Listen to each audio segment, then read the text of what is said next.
네, 안녕하십니까. 쉬는 날이라 좀 푹 자나 봐. 네. 자, 빨리 들어오세요. 책 가지고, 책 요약집. 요약집으로. 요약집 원래 다 좀 가지고 밖에다.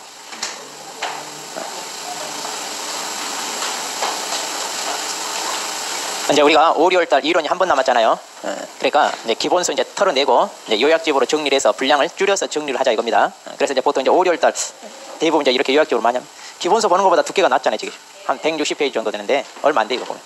솔직히 이 요약집도 이거 다 알아야 되느냐? 조금 털어내면 이것도 조금 털어낼 수 있는데 그래도 이제 요약집에 있는 정도는 다 알아야 돼요, 여러분들이. 그러니까 시험장에 여기에 있는 정도는 들고 가야 됩니다. 그래서 이제 우리가 5, 6월 마지막 이론 정리하면서 이제 새롭게 또 이걸 진행할 텐데. 앞으로 이제 그 5, 6월달 프린트 자료는 지금까지 OX 형태로 했잖아요. 그럼 이제 문제 이제 풀이 과정을 대비해서 준비하면서 이제 다음 주부터는 오지선다로 나갑니다. 복습 문제가. 그래서 이제 그런 형태로 그러니까 시험 대비에 맞춰서 이제 더 준비를 해 나갈 거예요. 그리고 암기 프린트가 나가는데 지난번에 우리가 기간과 관련된 거 나갔죠. 숫자. 그 들고 다니면서 외우고 있어요? 아니면 파일 속에 잘 보관하고 있어요? 잘 보관하고 있죠. 자, 그러니까 그러지 말고 들고 다니면서 외우고 그 다음에 이제 암기상 이게 다 있어요. 이게. 물론 이제 실무 쪽은 없어요. 실무 쪽 개별 범들은 따로 정리하셔야 되고 이 프린트 이걸로 이제 들고 다니면서 부지런히 암기해야 돼. 언제까지 해야 된다고 이거 지난번에 6월 죽어도 늦어도 6월까지는 다 암기가 되게끔 그렇게 해야 돼. 다 암기가 되게끔. 그리고 이제 5, 6월이 정말 중요한 시기예요. 우리가 보통 공부를 하다 보면 자, 맨 처음에 할 때는 어땠어요? 막 모르는 거 하나도 없어 솔직히 맨 처음에 할 때. 그래도 어때요? 공부가 재밌었죠. 맨 처음에는 그러잖아. 모르는 거 하나도 없어도 공부가 재밌어. 왜 새로운 거 배우니까. 그런데 이제 그 다음 단계를 가니까 이제 막 외워라 뭐하라 이렇게 하다 보니까 조금 부담이 돼. 그런데 그래도 재밌어. 그런데 이제 세 번째 단계는 이제 그게 압박을 부담감으로. 그러니까 이제 내용도 모르지. 시험 보면 점수도 안 나오지. 내가 이걸 언제 해야 되냐. 막 이런 부담감이 확 올 때 그때가 지금이에요. 그러니까 수험생 중에 가장 2차 포기하고 1차만 해야지 이런 사람들이 많이 나타나는 시기가 언제면 지금이에요. 지금. 그런데 이 시기를 잘 버티면 이제 우리가 어떻게 되느냐. 좀 어렵기는 해도 하다 보니까 할만하네. 이제 이게 되는 거 이게. 그래서 이 정도만 하면 내가 합격하겠다. 이런 단계가 와요. 그러니까 이 단계를 넘어야 그 단계가 와. 근데 대부분 여기서 포기를 해. 자, 그래서 여러분들은 5, 6월 과정이 좀 힘들 수 있는데요. 포기할 생각하지 마시고 열심히 정리를 하자. 그래서 혹여나 포기할까 행여나 그 분량이랄지 이런 게 부담돼서 포기할까 봐 그래서 5, 6월은 조금 그 부담감을 줄여주려고 이렇게 요약집을 하는 거예요. 그러니까 이제 기본서는 이 두꺼운 책 모아놓고 이걸 언제 하지 이런 생각하는데 또 좀 공부를 늦게 시작하신 분은 어때요? 또 이걸 언제 내가 또 보냐 이런 생각이 들까요? 자, 그래서 이제 요약집을 하는데 근데 이제 늦게 오신 분들은요 기본서를 좀 제대로 못 봤어. 이런 분들은 어떻게 되냐? 그걸 참고해야 돼. 왜냐하면 이제 여기에 있는 내용으로 설명을 하는데 한 번 들은 거 가지고 충분히 이해가 되느냐? 안 돼. 부족합니다. 그럼 그 부족한 것을 어떻게 여러분이 기본서 책을 봐야 되는데 본인이 혼자서 보면 또 이해가 되냐? 잘 안 돼. 그러니까 우리가 1, 2월이나 3, 4월 강의 동영상 있죠? 그 동영상을 보면서 그러니까 솔직히 시간 없으니까 다 보려고 하지 말고 내가 강의를 듣다가 이것은 조금 잘 모르겠다 어렵다 그 부분만 골라서 들어야 돼. 그럼 이제 그거 들을 때 기본서 가지고 같이 봐야 돼. 충분히. 그러니까 기본서도 여러분들이 잘 활용은 계속 해야 됩니다. 시험 보기 전까지는. 그렇게 해서 이제 어느 정도 이제 머리에 정리가 됐다. 그래서 요약집에다 이제 내용이 어느 정도 정리가 되었다 이러면 이것만 들고 다니면 되는 거야. 자, 그런데 이제 5, 6월이 정말 중요한 시기인데 공부를 하기 가장 어려운 시기에 또. 왜냐면 우리가 공부한다고 해서 공부만 할 수 있는 상황이냐? 그게 아니야 지금. 뭐예요 우리? 5월 달에는 빨간 날 많죠? 당장 이번 토요일부터 5, 6, 7일 어때? 놀러 가는 거? 7일 날 수업이 안 해? 해요? 수업하고 상관없이 놀러 갈 사람 가잖아 근데. 물론 저도 수업해요. 저도 그날 수업하는데. 그러니까 이런 거 있지. 또 뭐 석가탄신 있지. 뭐 학교에서 행사 있지. 또 보니까 뭐 수학여행 때 집중적으로 가야 돼. 우리 딸내미도 중학생인데 어제 오늘 이제 중간고사 끝나고 다음 주에 이제 수학여행 간다고 이제 수학여행 가지. 뭐 여러모로 행사가 많아. 그러니까 그 쫓아다니면 이제 얘가 좀 어리면 부모들은 어때? 시간이 많이 깨져. 근데 이것은 약과야. 6월 달에 대형 폭탄이 터뜨려. 6월 달 뭐가 있어요 우리? 월드컵. 6월 14일부터 7월 15일까지 무려 한 달간 월드컵이에요. 자, 그 관심 없어? 다행이야. 자, 근데 우리 남자들 그 축구 봐야 돼, 안 봐야 돼? 그렇죠. 봐야 돼. 고민 없잖아. 이런 대답은 고민하지 않고 바로 나오잖아 지금. 근데 하필이면 축구가 우리나라 경기가 밤 11시에서 12시 사이야. 밤 11시, 12시 사이. 그 정도는 괜찮아? 그럼 축구 보다면 그것만 보냐 이거야 우리가. 다른 나라 경기 보잖아. 그럼 그게 2시, 새벽 3시 이래요. 자, 오전에 수업 들어와서 수업을 들려 자고 있어. 거기 자고 있지. 그럼 우리 한 달에 한 달. 어떻게 하려고 해? 근데 그것만 있냐? 또 우리가 6월 14일 지방선거가 있어. 선거하러 다닌다고 또 쫓아다니고 또 한 푼이나 벌자 알바 뛰러 가서 뭐 좀 흔들어지고 이거 또 일당이 좀 세잖아 또. 그러다 보니까 이제 거기 깨지 지금 왕창 지금 막 악재가 쌓이네 지금 5월 가장 열심히 해야 될 때. 어떻게 제대로 정리가 돼야 안 돼? 그러니까 어떻게 해야 돼 지금? 독하게 마음먹어요 지금 독하게. 정말 독하게 마음먹어요 지금 우리가. 자, 그래서 자 일단은 수업이 빠지거나 그럴 일 있으면 반드시 동영상 통해서 이제 보충을 하고 여러분들이 5, 6월 달 마무리를 잘 하시기 바랍니다. 그리고 이제 오늘 우리가 지난번에 못한 거 주택임대차, 상가임대차 이거 마저 같이 끝냅니다. 자, 그러면 주택임대차, 상가임대차. 자, 거기를 먼저 보세요. 자, 요약집으로 바로 보세요. 그냥 이것도 요약집으로. 빨리. 137페이지죠. 어디?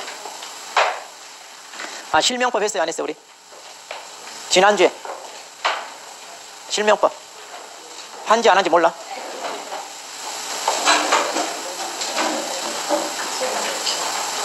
아니, 아무도 몰라요? 네? 실명법 안 했어요? 자, 그러면 실명법부터 실명법 134페이지. 자, 134페이지 요약집 134페이지.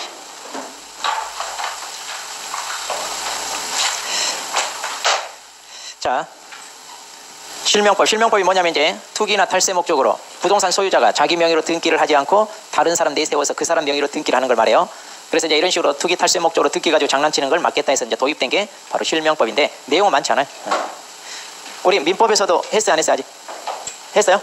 민법에서도 마무리 다 했네. 그럼 다행이네. 자, 그럼 여기서 이제 다루고자 하는 게 뭐냐면 자, 134페이지 맨 밑에 이제 명의신탁 약정입니다. 자, 거기 보세요. 명의신탁 약정.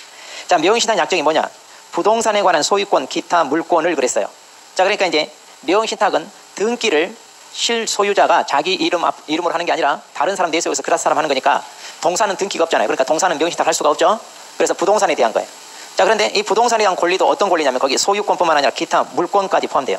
그러니까 등기를 할 수 있는 물권 뭐냐? 전세권이랄지 저당권이랄지 이런 것들도 명의신탁 하라 하지 마라. 지금 하지 마라 이거예요. 자, 그러니까 다시 정리합니다. 부동산에 관한 소유권, 기타 물권을 보유한 자 또는 사실상 취득하거나 취득하려고 하는 자, 이 사람을 이제 우리가 실권리자 이렇게 얘기해요. 그러면 이제 이 사람이 신탁자가 되는 겁니다. 자, 그럼 이 신탁자 이 사람이 타인과의 사이에서 이때 이제 타인이 수탁자가 됩니다. 대내적으로, 자, 대내적이란 말은 신탁자, 수탁자, 지네 둘 사이에서는 그 말이에요. 실권리자가 부동산에 관한 물권을 보유하거나 보유하기로 하고 그에 관한 등기는 그 타인 명의로 하기로 하는 약정을 말한다 그랬죠. 그러니까 실권리자, 즉 신탁자가 주인 행세할 것은 다 하고 거기에 대한 등기만 누구 앞으로 한다? 수탁자 앞으로 하기로 하는 약정을 말해요. 자, 그러면 거기 오른쪽 맨 위에 그에 관한 등기는 타인 명의로 하기로 한다 그랬죠. 자, 등기에다 동그라미 해놓고 등기란 말 밑에다가 쓰세요. 자, 등기란 말 동그라미 해놓고 그 밑에다가 보존 등기, 이전 등기, 가등기. 보존 등기, 이전 등기, 가등기. 그러니까 등기는 이거 전부 다 명의신탁하면 안 돼요. 자, 보존 등기, 이전 등기, 가등기 모두 다 대상이 됩니다. 그 다음 그 밑에 2번 명의신탁 금지 의무. 그러니까 이제 명의신탁 하지 말고 실권리자 빨리 네 앞으로 등기해라 그 말이에요. 그 다음에 3번 명의신탁 약정의 효력입니다. 그러면 이제 어떻게 한다는 얘기냐? 자, 1번 명의신탁 약정은 무효. 그러니까 신탁자와 수탁자 둘 사이에 이루어지는 약정은 모두 다 무효입니다. 종류 불문하고 다 무효예요 이거는. 자, 그런데 2번 명의신탁 약정에 따라 행해진 등기에 의한 부동산에 관한 물권 변동. 그러니까 이제 수탁자 앞으로 이전된 등기 있죠. 자, 이거는 무효로 한다. 그러니까 등기도 뭐란 얘기예요? 무효. 근데 여기는 단서가 있어. 다음은 뭐냐? 부동산에 관한 물권을 취득하기 위한 계약에서 수탁자가 그 일방 당사자가 되고 그 타방 당사자는 명의신탁 약정이 있다는 사실을 알지 못한 경우에는 유효로 한다 그랬죠. 자, 거기 끝에다가 가로 열고 계약 명의신탁이라고 쓰세요. 계약 명의신탁. 그러니까 이제 명의신탁 유형 중에 계약 명의신탁 중에 예외로 유효인데 조심할 것은 등기만 유효해요. 그러니까 계약 명의신탁도 신탁자와 수탁자 사이에 이루어진 약정은 여전히 뭐다? 무효입니다. 그 약정은 여전히 무효. 자, 그 다음 3번입니다. 명의신탁 약정 및 그에 따른 등기 무효는 제3자에게 대항하지 못한다. 이 말은 뭐냐? 수탁자가 제3자에게 이 부동산 팔아먹었어요. 그러면 그 부동산 신탁자가 야, 그거 내 거야. 난 너한테 팔 생각 없어. 그거 돌려줘. 이런 식으로 찾아갈 수 있다 없다? 없다 그 말이에요. 그러니까 수탁자가 팔아먹어버리면 그 부동산 깨끗이 날린다 그 말이에요. 자, 그러면 이제 이때 제3자는 선악 불문하고 유효하게 취득한다 그랬죠. 자, 그런데 아마 민법에서 그런 말 들어봤을 거예요. 자, 이 제3자가 수탁자가 신탁자 재산을 팔아먹는다는 걸 알고 그 배임행위에 적극 가담한 경우는 이때는 유효 무효? 이때는 무효. 그러니까 그런 것까지는 인정 안 해줘요. 자, 제3자는 선악 불문하고 유효하게 취득하지만 수탁자가 신탁 재산을 팔아먹는다는 걸 알고 그 배임행위에 적극 가담했을 때는 무효. 이제 이렇게 돼요. 자, 그 다음 그 밑에 명의신탁 약정에서 제외되는 경우입니다. 자, 제외되는 경우. 자, 세 가지가 있어요. 양도담보, 가등기담보, 상호 명의신탁, 그 다음 신탁법에 따라 신탁재산 사실을 등기한 경우. 그런데 자, 거기서 제외되는 경우 그랬죠. 제외란 말이 동그라미를 따갔어요. 그 제목 제외. 자, 제외. 자, 우리가 명의신탁이 뭐냐면 실제 주인 따로 있고 등기부상 명의자 따로 있는 거, 이게 명의신탁이에요. 자, 그런데 이것도 이런 형식을 취하고 있어요. 자, 이런 형식을 취하고 있는데 이거는 개별법에서 다 허용하기 때문에 명의신탁으로 보지 않겠다. 그래서 아예 제외합니다. 그러면 이제 이 세 가지가 있는데 그 중에 첫 번째 양도나 가등기 담보를 봅니다. 자, 우리가 민법 시간 이거 했죠? 가등기 담보 등이라는 법률 해가지고. 자, 간단히 설명합니다. 갑이 을한테 돈을 빌려요. 얼마? 자, 10억을 빌립니다.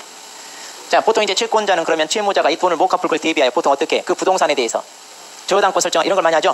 자, 그럼 이제 이 채무자 갑이 가지고 있는 토지가 있다고 합시다. 이 토지가 얼마짜리냐? 15억짜리야.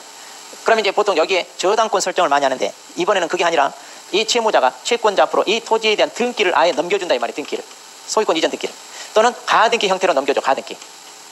그렇게 해서 이제 채권자 앞으로 등기를 해놓고 만일 자 변제기가 됐습니다. 그런데 그 변제기가 도래할 때까지 이 돈을 못 갚으면 네가 이 부동산 알아서 처분해서 가져라 이 말이에요. 자, 그런데 변제기가 있을 때까지 변제기가 도래할 때까지는 뭐예요? 그 변제기 도래할 때까지는 이 부동산에 대한 주인 행세는 다 누가요? 갑, 그렇죠, 채무자가. 그러니까 사용수익이랄지 주인 행세는 갑이 다 하고 등기부상으로 누구라 불러돼 있어? 채권자를. 그러니까 형식은 뭐예요? 실제 주인은 얘고 등기부상을. 형식은 할 때 명의신탁하고 비슷하잖아요. 그런데 이거는 명의신탁 하려고 한 게 아니라 뭐 하려고? 담보 목적으로. 등기를 채권자 앞으로 이전하는 것은 담보 목적으로 한 거다 이거예요. 그래서 이런 경우는 등기를 할 때 담보 목적이라는 걸 반드시 기재하게 돼 있어요. 이거 기재 안 하면 안 돼. 처벌 대상이 돼요. 자, 그래서 이렇게 담보 목적으로 하는 거니까 이것은 명의신탁이 아니다. 아니야, 제외한다 이 말. 제외한다. 이해되죠 이거? 그래서 이제 가등기 담보 등을 보면 마찬가지 상호 명의신탁도 이제 공동소유 형태상 어쩔 수 없이 이렇게. 그리고 이제 신탁법 이것도 이제 신탁재산을 등기한 경우죠. 자, 그 밑에 이제 3번 종중 배우자 및 종교단체에 대한 특례. 자, 여기 특례란 말 동그라미. 자, 이번에 특례는 뭐냐? 자, 그 밑에 이제 거기서 조세포탈, 강제집행 변탈 또는 법령상 제한 회피를 목적으로 하지 아니하는 때에는 특례를 인정하여 효력, 과징금, 이행강제, 벌칙 규정을 적용하지 않는다 그랬죠? 자, 그게 이제 뭐냐면 종중 배우자 및 종교단체에 대한 특례인데, 자, 종중이 종중 외의자 명의로 등기하는 경우가 있고 또 배우자끼리끼리 하는 게 있고 또 종교단체가 그 산하조직이 종교단체 명의로 등기하는 경우 이렇게 있어요. 자, 시험에 잘 안 나와 이런 거는 이해만 하세요. 자, 종중을 가지고 설명합니다. 자, 어떤 종중이 자 이멸을 한 5만 평 가지고 있다고 해봅시다. 종중이 이제 자기네 선산이야 말하자면. 그런데 이 종중원이 몇 명이냐면 300명 있다고 해봐요. 자, 그럼 우리가 민법에서 배울 때 자, 종중이 보유한 재산의 형태는 공동소유인데 공유, 합유, 총유 중에 어디에? 그렇죠, 총유에 들어. 총유는 자 지분이 있어 없어? 그렇죠, 지분이 없어요. 그러니까 이 300명에 대한 지분이 없죠. 자, 어쨌든 공동소유입니다. 그런데 등기부상에 그럼 이들이 공동소유자니까 소유자의 이 300명 이름을 등기부 갑부란에 다 쓸까요? 현실적으로 어렵죠. 그러니까 어떻게 하냐? A라는 사람을 내세워서 이 사람 앞으로 뭐 한다? 등기를 한다 그 말이에요 지금. 자, 실제 주인은 얘네들이에요. 등기부상 누구로 돼 있어요? A. 명의신탁이 아니에요. 뭐가 아니면 명의신탁이라니까 이런 게. 실제 주인 따로, 등기부상 따로 이러면 이게 다 명의신탁이라니까요. 그런데 아까 이것은 명의신탁으로 본다 안 본다? 안 보. 그럼 이거는 명의신탁으로 본다 안 본다? 아, 본다. 이건 명의신탁이야. 그러니까 구분 잘해야 돼. 자, 이것은 형식은 명의신탁이지만 이건 담보 목적으로 했다. 그러니까 법에서 개별법령 특별히 인정하니까 아예 명의신탁으로 보지 않겠다. 그런데 이것은 뭐냐? 이건 명의신탁이다 이거. 명의신탁인데 특별히 예외를 인정하여. 아까 명의신탁하면 실명법에 뭐라고 그랬어요? 이런 등기, 유효, 무효. 무효라고 했잖아요. 그러니까 이들과 한 명의신탁 약정도 무효. 그 약정에 의하여 이루어진 물권 변동 등기도 뭐예요? 무효. 원래 무효가 되잖아요. 그런데 이거 다 뭘로 하겠다? 유효. 무효로 하지 않고 유효로 그냥 그 등기 인정해 주겠다 이 말이에요 지금. 이해되나요? 그래서 특별히 예외를 인정한단 말이에요. 그거예요. 효력을 인정하고 과징금에 이런 벌칙 안 때리겠다 이 말이에요. 원래 실명법에서 이런 걸 위반하면 때리는데. 자, 그래서 특별히 예외를 인정하겠다 이거. 자, 근데 이들도요. 지금 뭐예요? 명의신탁 하려고 한 게 아니라 편의상 했잖아요. 그런데 거기 첫째 줄에 그랬잖아요. 조세포탈. 그러니까 세금 안 내려고 빼돌릴 목적으로 했다. 또는 강제집행 변탈. 그러니까 이제 채권자한테 안 뺏기려고. 채권자가 이거 압류해가지고 경매로 넘길 것 같으니까 그거 안 뺏기려고 몰래 빼돌린 거예요 지금. 그리고 법령상 제한 회피를 목적으로. 그러니까 이제 부동산 많이 가지고 있으면 재산세, 종부세 내야 되잖아요. 그런데 그 세금 안 내려고 이렇게 분산시킬 목적으로 빼돌렸다 이 말이에요. 자, 이런 목적으로 했다는 게 드러나면 그때는 무효예요. 자, 그러니까 이걸 다 합쳐서 한마디로 합니다. 탈법 목적이 있다면 그때는 유효로 안 하고 무효로 해요. 문제인지 알겠죠? 자, 그런데 그런 탈법 목적이 아니라 편의상 했다 그러면 그때는 유효. 자, 그래서 제외되는 경우와 특례를 구분해야 됩니다. 뭐 잘은 안 나와요. 시험에 자주는 안 나와요. 그 다음에 이제 장기 미등기자. 거기 밑에 이제 장기 미등기자가 있는데 장기 미등기는 뭐냐? 거기 등기할 수 있는 날로부터 몇 년? 3년이 지나라고 안 하면 이것은 신탁자와 똑같다 이건데. 자, 무슨 얘기냐면 이거예요. 자, 예전에 공시법에서 배웠던 거 또 우리 했을지도 모르는데, 자, 이 두 사람 사이에 자 명의신탁을 하는 게 아니라 지금 매매를 했습니다. 그래서 이제 매수인이 갑한테 부동산을 샀어요. 그럼 이제 자기 앞으로 등기를 해야 돼요. 그럼 이 등기를 언제까지 해야 되느냐? 잔금 치른 날로부터 60일 이내 하라고 그랬어요. 60일. 혹시 기억나요 안 나요? 60일. 그러니까 이 등기는 잔금 치른 날로부터 60일 이내 해야 되는데 60일에 등기하지 않고 무려 3년이 지나도록 그대로 놔둬. 자기 앞으로 등기하지 않고. 자, 그러면 실질적으로 을이 샀으니까 이 부동산을 을 건데 등기부상 갑 앞으로 그대로 남아있죠. 그러니까 을이 갑에게 뭐 명의신탁한 거와 똑같잖아 지금. 그러죠? 원래는 직건데 등기부를 갑한테 한 거야. 이거와 똑같아 지금. 그래서 이렇게 오랫동안 등기를 하지 않은 이 사람은 누구하고? 신탁자와 똑같이 취급하겠다 그 말이야. 신탁자와 똑같이 취급하겠다. 그래서 나중에 이제 이 사람이 이 부동산을 누군가에 팔고 싶어요. 그럼 이제 등기가 어때요? 갑에서 바로 일이 넘어가게 하면 되죠. 그럼 지는 쏙 빠져가지고 전혀 드러나지 않게 그 차익만 다 챙겨버리면 돼. 그럼 세금도 안 내고 전매를 할 수 있잖아요. 그러려고 등기 안 하는 거예요, 말하자면. 자, 그래서 이제 이렇게 장기 미등기자는 누구처럼 처벌하겠다? 신탁자. 그래서 과징금 때리고 또 지 앞으로 등기 안 하가면 이행강제금 때리고 또 형벌 때리고 이럽니다. 그러니까 처벌이 많아요. 자, 그 다음 페이지 넘겨서 자, 136페이지. 그럼 이제 명의신탁 약정의 유형입니다. 이제 세 가지, 시험은 그 세 가지 거기서 나와요.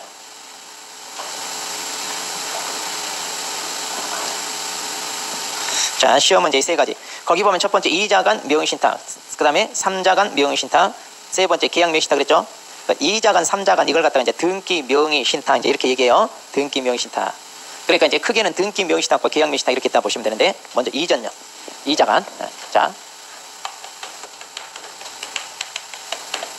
2자 간 등기 명의신탁입니다. 자, 이제 두 사람 사이 명의신탁 했다는 얘기예요. 자, 갑하고 을하고 자, 둘이 명의신탁 약정을 합니다. 야, 을아, 내가 이라는 사정이 있으니까 네 앞으로 등기 좀 해놓자. 좋다. 그렇게 해서 이제 뭐야, 이렇게 등기가 갑에서 이제 을 앞으로 넘어가. 그럼 실명법에서 이런 약정 아까 유효 무효. 그 다음에 이 약정에 의하여 이루어진 물권 변동, 이 등기도 뭐다? 무효. 자, 그럼 이게 무효니까 실질적으로 등기가 넘어갔다 안 넘어갔다? 안 넘어갔다. 그럼 이 부동산에 대한 소유권은 누구에게 있다? 갑에 있다 이거야. 갑에 있다. 자, 그런데 이제 등기 부상은 을 앞으로 돼 있잖아요. 그러니까 이제 실체관계에 부합하게 이 등기를 신탁자 갑이 자기 앞으로 찾아와야 돼. 시간이 흘러서. 그럼 이거 어떻게 찾아올 거냐? 자, 이거 자, 시험 문제는 이제 여기서 뭐라? 첫 번째, 이 두 사람 사이 명의신탁 약정을 해서 등기를 했으니까 이 약정을 해지하고, 이 약정 계약이잖아요. 이 계약을 해지하고 갑이 을한테 야, 내 앞으로 등기해줘. 이렇게 등기 이전 청구할 수 있나요? 이게 있다 없다? 없다. 왜냐? 계약을 해지하려면 유효하게 체결된 계약이 있어야 됩니다. 계약도 없는데 계약 해지한다 이런 말 써요 안 써요? 안 써. 자, 그러니까 자, 이런 약정이 무효니까 처음부터 뭐예요? 없었다. 처음부터 없었다 이 말이에요. 그러니까 계약을 해지하고 등기 전 청구하는 거 된다 안 된다? 안 됩니다. 안 된다. 그 다음 두 번째. 그럼 이 방법이 안 되면 어떻게 찾아오나요? 자, 을 앞으로 되어 있는 등기가 뭐라고 그랬어요? 무효. 무효면 어떻게? 이걸 말소하고 원상회복할 수 있나요? 자, 이것도 우리가 등기법 시간에 배웠어요. 자, 원인 무효의 등기는 뭐예요? 말소할 수 있죠? 네. 근데 이제 그냥 하면 안 되죠. 말소 청구 소송을 제기해가지고 해야 되죠. 그렇게 해서 이제 단독으로 등기할 수 있냐? 있죠. 우리가 등기는 공동이 원칙이죠. 공동신청. 예외로 단독. 단독으로 할 때는 뭔가 판결문 받아와라 이런 거 있잖아요. 그러니까 자, 이거 말소해달라 해가지고 말소 청구 소송을 제기해가지고 이거 돌려갈 수 있나요? 자, 일단 이렇게 소송을 제기하면 재판사가 이거 왜 뭐냐 물어볼 거 아니에요. 그럼 이게 무효라는 걸 어떻게 입증을 해야 될 거 아니에요. 뭘로 입증해? 뭘로? 그렇죠. 명의신탁 했다고. 명의신탁 했다고 하면 이제 이게 실명법에서 무효라고 했으니까 그러니까 무효가 되는 거예요. 그럼 판사는 법대로 판단해야 돼. 그래? 그러면 명의신탁 했으면 이건 무효라고 했으니까 맞네. 네 앞으로 돼 있는 건 무효니까 원상회복할 수 있게끔 돌려준다 안 준다. 이거 인정해준다 안 해준다. 여기에서 잘 틀려 이제. 아니 지가 하지 말라는 명의신탁 해가지고 법을 어겨놓고 이제 아쉬우니까 재판을 신청해서 지 돌려받을 수 있게 해주면 이런 법 있으나 만하게. 그래 안 그래요? 그러니까 왠지 이거 인정 안 해야 된다는데 판사는 항상 뭐 법대로. 그 법이 뭐다? 실명법. 실명법 위반이니까 이거 뭐예요? 말소하고 돌려줍니다. 여기 잘 알아야 돼요. 이건 안 되는데 이건 된다. 자, 그 다음 시간이 흘러 갑이 이 부동산 돌려달라고 하니까 을이 어떻게 이걸 팔아먹으려고 그래요. 자, 그래서 이제 돌려달라고 하니까 이것을 누구한테? 병한테 팝니다. 병은 아까 뭐라고 그랬어요? 선악 불문하고 이거 유효하게 취득을 해버린다 그랬죠. 그러니까 이제 갑이 이 사실을 안 갑이 부랴부랴 병을 찾아왔어. 야 병아, 그 을게 아니야. 내가 을한테 맡겨놓은 거야. 나 너한테 팔 생각 없다. 돌려줘. 물론 이제 너는 을한테 가서 그 대금 다시 찾아가든가 해라. 이런 식으로 병한테 이거 찾아올 수 있다 없다? 이걸 법률용어로 대항할 수 없다. 이걸 대항할 수 없다 이 말이에요. 이 말은 뭐예요? 제3자는 유효하게 취득을 해버린다. 그럼 이제 자, 을한테 이제 찾아가야죠. 이 나쁜 놈아, 내가 언제 너한테 팔아먹으래? 너는 내 부동산 팔아가지고 이득을 얻고 있죠. 그러잖아요. 이걸 뭐라고 그래? 부당이득. 그러니까 너는 부당하게 이득을 얻고 있으니까 그건 내 거니까 돌려줘. 부당이득 반환 청구를 합니다. 안 돌려줘. 그럼 또 부당이득 반환 청구 소송을 제기해요. 그럼 판사가 아니 왜 이거 네 거라고 하냐? 을이 지껏 팔았는데 그럼 이제 자기 거라는 걸 입증을 해야 돼. 뭘로? 명의신탁. 그럼 너 돌려줘야지. 그러면 이것도 인정한다 안 한다? 인정합니다. 그럼 이제 고맙습니다 하고 가면 그냥 보낸다? 안 보내. 이제 자기 입으로 명의신탁 했다는 게 드러났죠. 아까도 마찬가지. 이거 무효라고 하기 위해서 명의신탁 했다고 입증을 해야 되잖아요. 그럼 이제 실명법 위반으로 처벌받게 돼 있어요. 그래서 이제 신탁자가 5년 이하 2억이야. 5년 이하 2억이야. 이렇게 얻어맞아. 그러니까 엄청나게 두들겨. 그러니까 쉽게 소송 제기 못해. 그래서 우리 개기는 거예요. 할테해봐라. 아니 물론 이제 을도요 3년 이하 1억 이하로 처벌받습니다. 수탁자도 같이 죽자. 같이. 이렇게 나오는 거예요. 그래서 이제 쉽게 소송을 못 하는 거예요. 이거 말소 청구 소송도 못 하고 부당이득 반환 청구 소송. 그러니까 이제 할 수 없이 그래 그럼 너 한 절반 떼줄게. 그럼 그건 너 먹고 나머지 달라. 이제 이렇게 나오는 거예요 지금. 자, 그런 거. 자, 그러니까 자 이렇게 되는 거. 그리고 이제 판사는요 을에게 너 왜 신탁자 재산을 위탁받아 보관하는 사람이 네가 편취했냐? 이거 뭘 인정하냐면 횡령죄를 인정합니다. 횡령죄. 그러니까 이제 횡령죄란 말은 남의 재산을 위탁받아 보관하는 사람이 그걸 지가 편취하면 횡령죄. 우리 가끔 뉴스에 어떤 회사에 격리 아가씨가 회사 돈 들고 튀었다 이런 말 나오죠. 그럼 뭐라고 그래 거기? 횡령, 공금 횡령했다 이런 말 하잖아요. 그러니까 지 돈이 아니야. 위탁받아 보관을. 자, 이게 이자간. 자, 그 다음 3자간. 자, 3자간 듣기 명시다. 자, 세 사람이 등장하는 거예요. 자, 갑하고 을하고 자, 매매 계약을 체결합니다. 그래서 이제 매수인 을이 계약금, 중도금, 잔금 다 치르고 부동산을 샀어요. 그럼 지 앞으로 등기를 해야 돼. 근데 지 앞으로 등기하지 않고 병을 내세워서 야, 병아, 네 앞으로 등기 좀 해놓자. 그러니까 병이 좋아요. 그렇게 합시다. 그래서 이제 이 두 사람 사이에 명의신탁 약정이 있고 그 약정에 따라 갑에서 병 앞으로 이제 이렇게 등기가 넘어갑니다. 자, 그럼 이제 어떻게 된다는 얘기냐? 실명법 이 약정 뭐다? 무효. 이 약정에 의하여 이루어진 물권 변동 이것도 무효. 자, 그럼 여기서 또 하나 물어보는 게 있어요. 뭐냐? 지금 신탁자 을이 갑에게 계약금, 중도금, 잔금 다 치르고 부동산을 샀어요. 샀는데 지금 등기만 병 앞으로 해놨죠? 자, 이런 상황이에요. 자, 부동산 소유권 누구에게 있을까요? 하면 갑, 을, 병 중에 을, 갑 다 나와. 자, 이제 우리가 이 공부를 처음 한 사람은 을, 왜? 쥐가 돈 주고 샀으니까. 근데 우리가 민법에서 배웠어. 물권 변동은 무엇과 무엇이 있어야 돼요? 하면 물권적 합의 플러스 등기 있어요? 없어요? 그러니까 등기 없으면 소유자가 안 돼요. 그러면 등기가 누구한테? 병한테. 그럼 병이 소유권이 있어요? 이게 유효하게 넘어갔나 무효라고 그랬죠. 실질적으로 넘어갔다 안 넘어갔다? 안 넘어갔어. 그러니까 소유권은 누구에게? 갑에게. 그래서 이제 원소유자 또는 매도인한테 이런 식으로. 그러니까 이렇게 정리해야 돼요. 자, 똑같아. 그러면 이제 나머지 똑같으면 이자가. 자, 시간이 흘러서 이제 을은 병 앞으로 되어 있는 등기를 가져와야 됩니다. 자, 첫 번째 명의신탁 약정을 해지하고 저렇게 해지하고 등기해달라 청구할 수 있다 없다? 똑같아요. 안 돼요. 왜? 무효니까. 그 다음 병 앞으로 되어 있는 등기를 말소하고 원상회복 할 수 있다 없다? 에? 아, 똑같다니까. 이거 말소하고 원상회복 할 수 있다 없다? 있다. 자, 근데 여기서 조심할 거 원상회복이란 말은 원래의 상태로 돌린다. 그러니까 처음 상태로 돌린다 이 말이에요. 그러니까 여기서 이렇게 물어봐요. 그러면 병은 을 앞으로 원상회복 이런 식으로 등기를 넘겨준다면 틀렸죠? 등기가 을에서 병 앞으로 온 게 아니잖아요. 그러니까 원상회복을 병에서 을 앞으로 한다 이러면 안 돼요. 그럼 어떻게 해야 돼? 병에서 그렇죠. 갑으로 해야 돼. 갑에서 왔으니까. 그러니까 등기는 절차예요. 절차. 그러니까 절차가 이렇게 가서 다시 돌려 그러면 이렇게 가야지 바로 이렇게 못 가. 그러니까 등기법이라 이렇게 절차를 배울 때 항상 그 절차 순서를 잘 봐내야 돼. 자, 그러면 이걸 말소해달라고 송구를 해야 되는데 누가? 당사자 갑이 해야 되잖아요. 근데 갑은 신경 안 써. 신경 안 쓰니까 누가?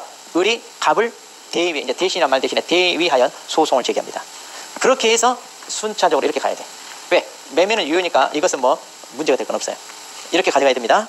그 다음 또 시간이 흘러요. 병은 정한테 팔아먹었어요. 그러면 정은 선악 불문하고 유효하게 취득하고 또 을이 정이 달라고 한다 못한다? 깨끗이 날려요.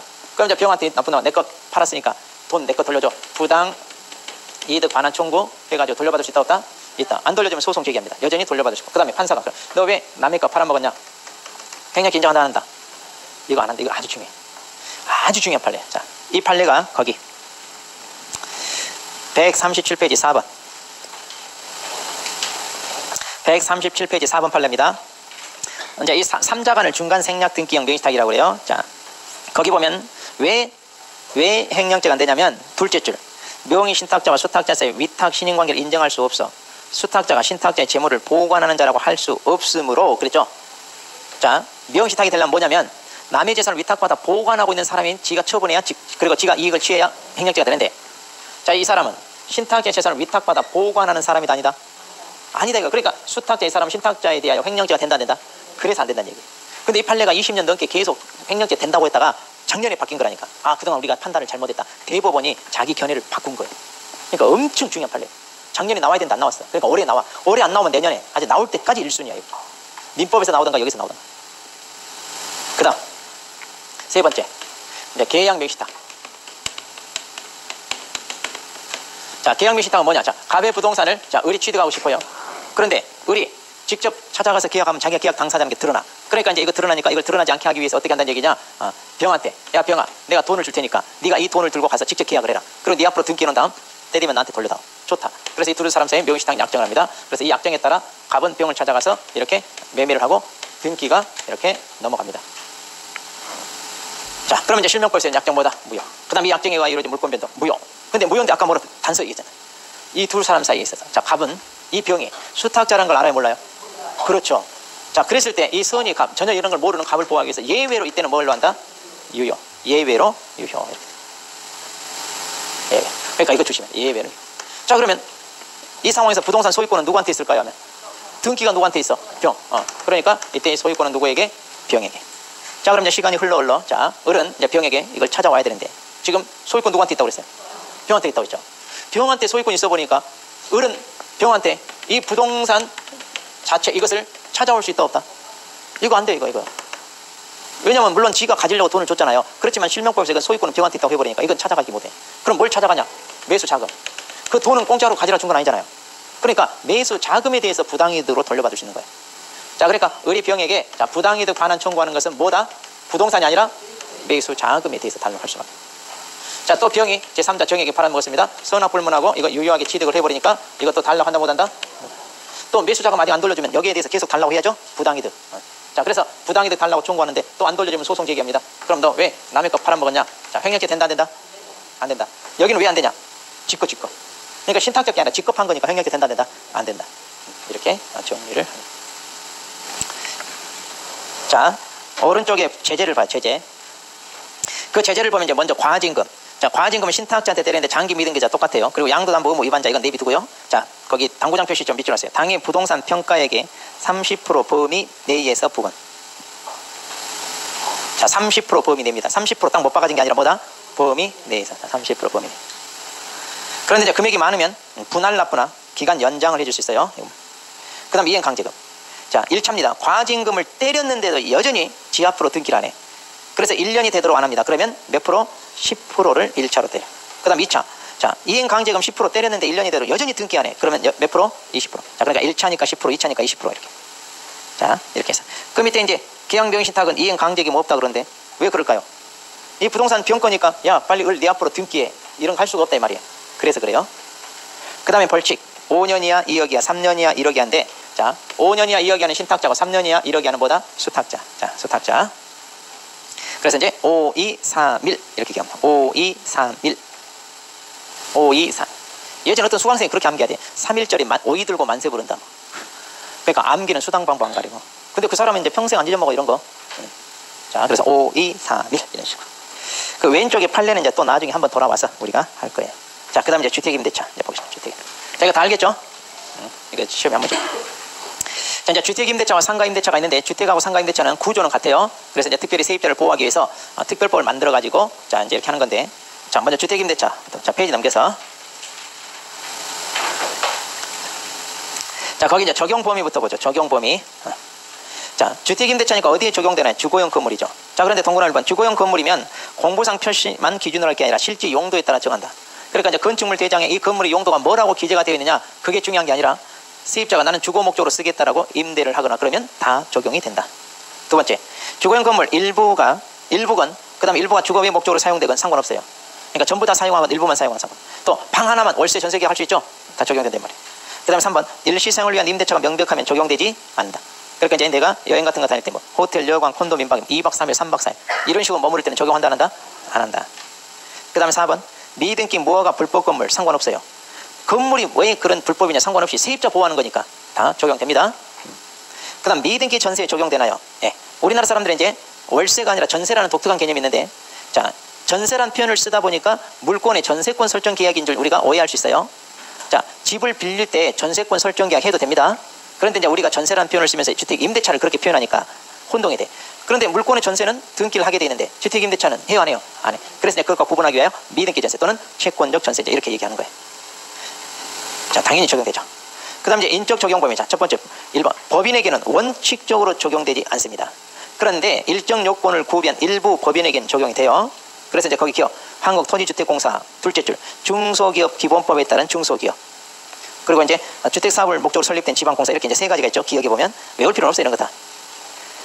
그리고 이제 이들이 이제 니은 이런 경우에 인정하는데 디귿에 보면 주택임대차법법 모두 다 적용되는 게 아니라 일부 규정만 적용돼요. 자, 법인에게 원칙적으로 적용 안 하여 일정 요건을 구비한 몇몇 법인에게 적용이 되는데 그나마 이 주택임대차가 다 적용되는 게 아니라 거의 대항력 우선 변제권 해가지고 몇몇 규정만 적용돼요. 그러니까 보증금 회수할 수 있는 거 주로 그거 적용돼. 보증금 회수할 수 있는 거.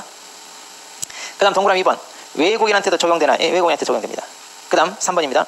주택 소유자는 아니지만 주택에 관해 적법하게 임대차 계약 체결할 수 있는 권한을 가진 임대인과 임대차 계약 체결할 수 있냐? 있어요. 자, 이제 이게 판례인데 어떤 경우냐면 자, A 건설회사로부터 이 갑이 아파트를 하나 분양을 받았어. 그런데 자기가 입주하지 않고 이걸 갖다가 을한테 이렇게 세를 줄 수 있냐? 이런 경우 있어요 없어요? 있죠.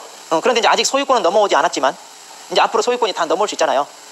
그러니까 미리 이렇게 또 세를 줄 수 있냐? 있다 그 말이에요. 이렇게 세를 줄 수. 자, 그 다음에 이제 자, 존속 기간. 자, 최단 기간 보장하는 게 이제 의미가 있는데 1번 기간 정함이 없거나 2년 미만으로 있다. 그럼 몇 년으로 본다? 2년. 이런 건 우리가 다 알아요. 그런데 임차인은 2년 미만 기간 유효를 주장할 수 있다. 그렇죠? 이런 것들. 그 다음 오른쪽. 자, 임대차 관계 존속. 자, 1번 임대차가 종료돼 임차인이 보증금 반환받을 때까지 임대차 관계는 존속하는 것으로 본다. 그러니까 이제 보증금 받아서 이사를 가야 되는데 보증금 안 주니까 할 수 없이 한 달, 두 달 더 살아. 그럼 이런 경우도 임대차 관계는 계속 유지된다 이 말이에요. 그 다음에 2번. 자, 이제 이게 중요해요. 임차권은 그 임차주택 경락에 의하여 소멸한다. 그러니까 이 주택이 경매로 넘어가 버리면 그때는 임차권을 소멸한다. 이게 무슨 말이냐? 나 아직 2년도 못 살았어. 1년밖에 안 살았대 거야. 근데 1년 만에 경매로 넘어간 거예요. 그러면 나 아직 1년 남았으니까 더 1년간 붙어 있을래? 눌러붙어 있을래? 이렇게 할 수 있다 없다? 없다는 얘기예요. 경매로 넘어가면 임차권을 소멸한다니까. 그러니까 그런 식으로 살 수 없어요. 단. 그럼 이제 어떻게 되냐? 이렇게 경매로 넘어가면 어떻게 되냐? 그럼 이제 경락대금에서 자기 보증금 받고 나가야 된다 그 말이에요. 임차권이 소멸한다는 얘기는. 그럼 보증금 다 못 받았어. 왜? 경매로 넘어가면 다른 채권자들 있어가지고 달려들어서 서로 지네가 받아가기 하잖아요. 그러다 보니까 임차인이 순서가 좀 늦어가지고 보증금 다 못 받았어. 그럼 어떻게 돼? 그것만 받고 나간다 아니면 다 받을 때까지 있다? 나가야 된다니까. 못 받고 나가야 돼. 큰일 날 소리 하지 말고 그러니까. 그런데 단서 조항이 있어. 그 단. 보증금이 모두 변제되지 아니한 대항력 있는 임차권은 소멸되지 않는다. 자, 그러니까 대항력 있는 임차권 이 말이 중요해. 만일 보증금을 다 못 받았어요. 절반밖에 못 받았어요. 대항력 없는 임차권 어떻게 될까요? 나가야 된다는 얘기예요. 못 받고. 그럼 여기서 이제 대항력 있는 임차권이 뭐냐 이 말이에요. 자, 여기서 대항력이 있단 말이 뭔 말이에요? 에? 주택인도 플러스 주민등록 그리고 확정일자. 확정일자 있어야 돼 없어야 돼? 없어도 되고 또 그럼 이것만 갖추면 돼요? 등기? 그러니까 전입신고가 주민등록이잖아요. 전세권 설정가 해야 돼? 뭐 들어본 거 있으면 다 얘기해봐 그러면. 하면 할수록 엉뚱한 소리가 더 많이 나오네. 그냥 전혀. 대항력 있단 말은 일단 대항 요건을 갖춰야 돼. 그러니까 주택인도 플러스 주민등록 이걸 갖추되 언제부터 이게 효력이 발생하죠? 다음날 0시. 그렇죠? 그러니까 이 대항 요건을 갖추고 효력이 다음날 0시인데 이 효력이 발생한 시점이 가장 선순위로 있어요. 그래야 대항력이 있어. 그러니까 말소 기준 권리보다 위에 있어야 돼. 만일 이걸 갖췄지만 저당권 밑에 있다면 대항력이 없는 거예요. 이걸 다 몰라 보니까. 자, 그래서 이제 거기 보증금을 모두 변제받지 못했다 이 말이 중요한 게 아니라 대항력 있는 임차권 이 말이 중요해. 그러니까 대항력 없다면 보증금 못 받고 쫓겨난다 그 말이야 지금. 그러니까 이제 여러분이 직구에서 세입자로 들어갈 때 등기부터 해보고 혹시 선순위 저당이나 은행에서 이제 그걸 담보로 근저당 설정했는지를 반드시 확인해봐요. 그래가지고 그 금액이 많으면 들어가면 안 되지. 자, 그 다음 또 뭐가 있냐 거기 빗금치고 옆에 소멸하지 아니하는 임차권 내용에 대항력뿐만 아니라 우선 변제권도 당연히 포함되는 것으로 볼 수는 없다. 판례죠? 그러니까 지금 뭐냐면 보증금 모두 변제되지 아니한 대항력 있는 임차권은 소멸되지 않는다 그랬죠? 그러니까 여기 뭐냐면 우선 변제권도 그럼 당연히 포함됩니까? 그건 아니다 이 말이에요 지금. 대항력만 인정된다. 대항력만. 그러니까 보증금 받을 때까지 그냥 눌러붙을 수 있을 뿐이지 야 그 돈 내 나 먼저 줘 해가지고 경락되면 지가 먼저 찾아간다 그건 아니다 이거야. 우선 변제권은 포함되는 게 아니다 이 말이에요. 그러니까 이제 이런 경우는 경락인한테 대항하는 거예요. 경락인한테 다 받아내는 거예요. 조금 어려워. 그 다음에 묵시적 갱신. 자, 이걸 법정 갱신 그런데 무슨 얘기냐. 자, 우리가 이제 계약 기간이 끝났어요. 그럼 이사를 가고 싶어요. 그럼 이제 서로 얘기해야죠. 자, 그래서 보통 2년 단위로 약정을 하면 임대는 이제 그만하고 나가라. 나 딴 사람 드리겠다. 또 세입자 입장에서는 나 딴 데로 나갈 테니까 보증금 준비했다 주라. 뭔가 얘기가 있어야 돼. 자, 이 얘기를 언제까지 해야 되느냐. 임대인은 기간 만료 6월에서 1개월 전까지 얘기해야 돼. 임차인에게. 그 다음 임차인은 기간 만료 언제까지 얘기해야 됩니까? 1개월 전까지 서로 얘기를 해야 돼. 근데 서로 아무런 얘기를 안 해. 그러다 보니까 이 기간이 끝나서 계속 뭐 유지가 돼버리는. 그럼 어떻게 되느냐 이거예요. 자, 동그라미 2번. 임대차 기간이 만료된 때 전 임대차와 동일한 조건으로 다시 임차한 것으로 본다. 그러니까 이제 그 조건 그대로 간다는 얘기예요 말하자면. 자, 그 다음에 3번. 기간은 어떻게 되느냐? 2년으로 봅니다. 그러니까 2년 보장이 된다는 얘기예요. 자, 그런데 단 임차인은 언제든지 계약 해지 통지할 수 있고 이 경우 임대인이 통지를 받은 날로부터 몇 개월 지나면 3개월. 그러니까 2년 보장되는데 임차인은 아무 때나 나가고 얘기하고 나갈 수 있다 없다? 있다. 그러니까 나 나갈래요라고 해지한다고 통지를 합니다. 그럼 이 통지가 임대인에 도달 얼마 지나 있어야 된다? 3개월. 보증금 마련할 시간은 조라입니다. 3개월이라는 말은 보증금 마련할 시간. 자, 그런데 이런 법정 갱신. 자, 임차인이 이익이 차임을 연체했거나 또 임차인으로서 의무를 현재 위반한 경우에는 인정하지 않습니다. 그러니까 법정 갱신 항상 인정되는 게 아니에요. 네. 자, 이렇게 해서 이제 묵시 갱신. 이런 것들 우리가 상식으로 어느 정도 알고 있는 것들이에요. 자, 그 다음 이제 대항력. 자, 이제 대항력이 중요하니까 좀 쉬었다가.